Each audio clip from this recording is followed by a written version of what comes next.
everyone, this is Dawn Grabowski, and thanks for tuning in to another episode of Life in Limbo. Today's episode will be about feeling invisible. Now, I know myself, I have felt invisible on multiple occasions, more times than I care to even admit. As you know, as I talked in the pilot episode, it's called Life in Limbo because I don't feel like I fit into the able-bodied world because I have the cognitive ability to fend for myself, for lack of better words sometimes. So that allows me not to get the services and the help that I need. And then in the able-bodied world, I'm looked at in a different way because of the way I wheel into a room or walk into a room if I'm on my crutches. But lately I've been feeling invisible. I feel invisible because I'm an actor, because I've been recently cut out of every major television show that I've done. So in the industry here, we have the Internet Movie Database. If you are deleted from the production, you have to spend a lot of time and a lot of effort trying to get your credit back on the internet. And you would say, well, why is that so important? It tends to be the clearinghouse that most industry professionals look at. So right now, if you look at my Internet Movie Database profile, imdb.com, it looks like the only thing I've done is Life in Limbo, Shattering Images, Dangerous Perceptions, which are my own projects, and a couple indie features such as Tango Flush and Heart of the Beholder. But the point is I'm very proud of my independent work and I'm very proud of my own projects, but I have worked mainstream and I have been on other projects that are mainstream, but I have not been given that credit, which is really interesting to me because SWAT may have deleted my scene because it was a smaller role, but right here, it shows the evidence that I was on SWAT. IMDb Movie Database may have deleted my ER credit because the scenes were deleted, but as you can see, Scott Grimes and the rest of the ensemble know that I was not invisible. Then the other television show that I worked on, The Bad Girl's Guide to Dating, and that was a Jenny McCarthy television show. I did work with a fellow actor that was very talented by the name of Todd Sherry, so he can vouch that we were on the set together. So happy holidays to you, Todd, and thumbs up to you, and hope we can work together again in the future. But this is a plight that all actors go through, not just actors with disabilities, not just performers with disabilities, but all actors. If you have a smaller role, which is considered under 5, usually meaning 5 lines or less, you tend to get cut out because unless it's a plot point to move the story along, it's a cute scene, but it's not necessarily important to moving the story forward. So you tend to be ended up on the cutting room floor quite a bit. But I am not invisible.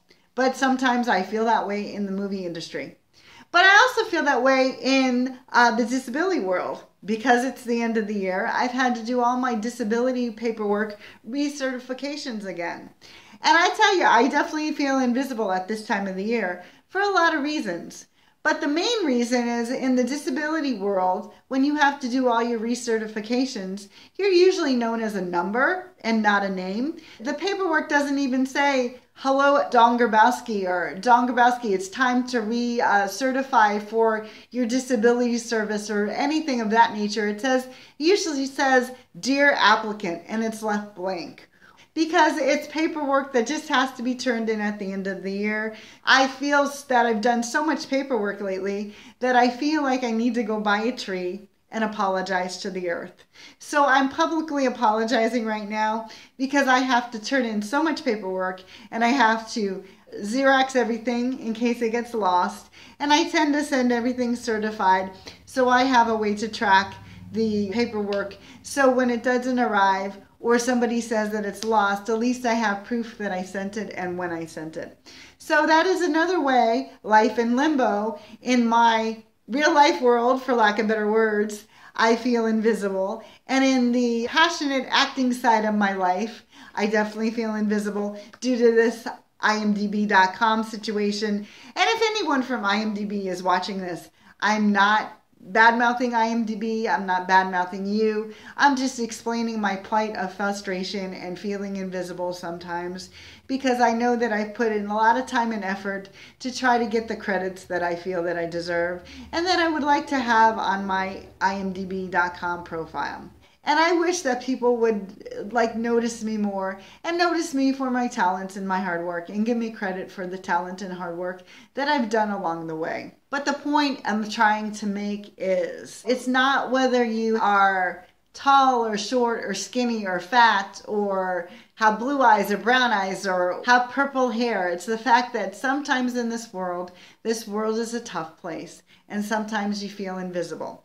But my main focus for 2018 will be life in limbo, getting more acting jobs, booking more acting jobs, and working with extraordinary, fantastic mainstream people that want to work with me, and getting more speaking engagements, ultimately leading to a TED Talk. And in 3 years, I hope to have my own Netflix special, which will incorporate humor as well as some serious subjects. And it will probably be more like a one-person play, but those are the goals that I'll be shooting for in 2018. As you can see, I'm in front of my Christmas tree. So I just wanted to wish everyone happy holidays. Happy Hanukkah, happy Kwanzaa, Merry Christmas, happy Boxing Day, whatever holiday you celebrate. I hope it's fantastic, and my best to you and yours. And may 2018 be a year filled with lots of love and laughter and peace and harmony and great health and financial success and abundance of all kinds for all of us. I'm particularly grateful that everyone has bothered to turn into Life in Limbo. Thank you so much for all your likes and all your subscribes and all your comments and your forwarding. And please continue to keep them coming. I hope in 2018 to build more of a following. And I also hope to submit this webisode for Emmy consideration in 2018. So it would really help me if I could get more likes and more subscribes and more comments. So thank you so much, and please forward to family and friends. And if you don't celebrate any holidays, have a wonderful end of December and have a wonderful January. And there again, just enjoy the month and enjoy the winter. Thank you so much.